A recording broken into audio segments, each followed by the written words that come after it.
غزوہ خندق میں سیدنا سعد بن معاذ رضی اللہ تعالیٰ عنہ کی جرت و دلیری۔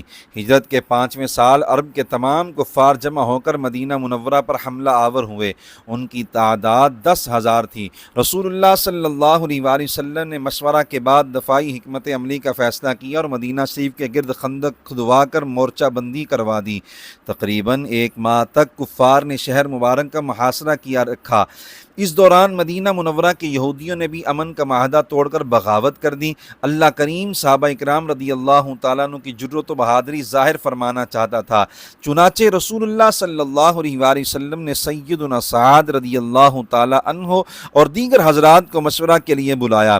تجویز یہ تھی کہ حملہ آوروں میں شامل قبیلہ غطفان سے معاہدہ کر لیا جائے کہ وہ مدینہ شریف کی پیداوار کا ایک حصہ لے لیا کریں اور کفار کا ساتھ چھوڑ دیں، یوں کفار کی طاقت ٹوٹ جائے گی۔ سیدنا سعد رضی اللہ تعالیٰ عنہ نے عرض کی، یا رسول اللہ صلی اللہ علیہ وسلم، اوحی من السماء فالتسلیم لامر اللہ، یعنی اگر یہ اللہ تعالیٰ کا حکم ہے تو حکم الہی کے سامنے ہمارا سر جھکا ہوا ہے۔ او ان رأی کا او ہوا کا فرأینا تبع لہوا کا ورأی کا، اگر یہ آپ کی رائے یا چاہت ہے تو ہماری رائے آپ کی چاہت کے تابع ہے۔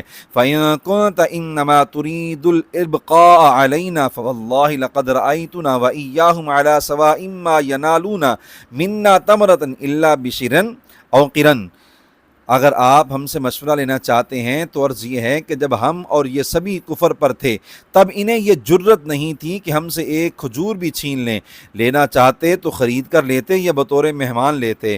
یعنی اب اللہ تعالیٰ نے ہمیں اسلام کی توفیق دے کر آپ کی غلامی کے ذریعے عزت عطا کی ہے، اب ہم دب کر انہیں اپنا مال کیوں دیں؟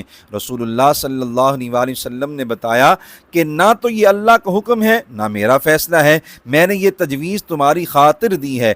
انہوں نے عرض کی، مالنا بہذا من حاجت واللہ لا نعطیہم الا السیف حتی یحکم اللہ بیننا وبینہم لیجحدوا علینا، یعنی ہم دب کر سلو کرنے کی ضرورت کوئی نہیں، یعنی ہمیں دب کر سلو کرنے کی کوئی ضرورت نہیں، قسم بخدا ہم انہیں کھجوریں نہیں تلواریں دیں گے حتیٰ کہ اللہ ہمارے اور ان کے درمیان فیصلہ فرما دے، وہ اپنا پورا زور لگا لیں، یعنی ہمیں اللہ کی مدد کافی ہے۔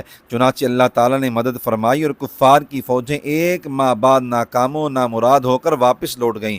تربیت: جب عرب کے تمام کافر جمع ہو کر حملہ آور تھے اور حالات انتہائی سنگین تھے، تب سیدنا سعد رضی اللہ تعالیٰ عنہ نے اللہ تعالیٰ کی مدد پر بھروسہ کرتے ہوئے سرور عالم صلی اللہ علیہ وآلہ وسلم کی غلامی اور اسلام پر فخر کا اظہار کیا اور کفار سے قطعاً خوف زدہ یا مرعوب نہ ہوئے۔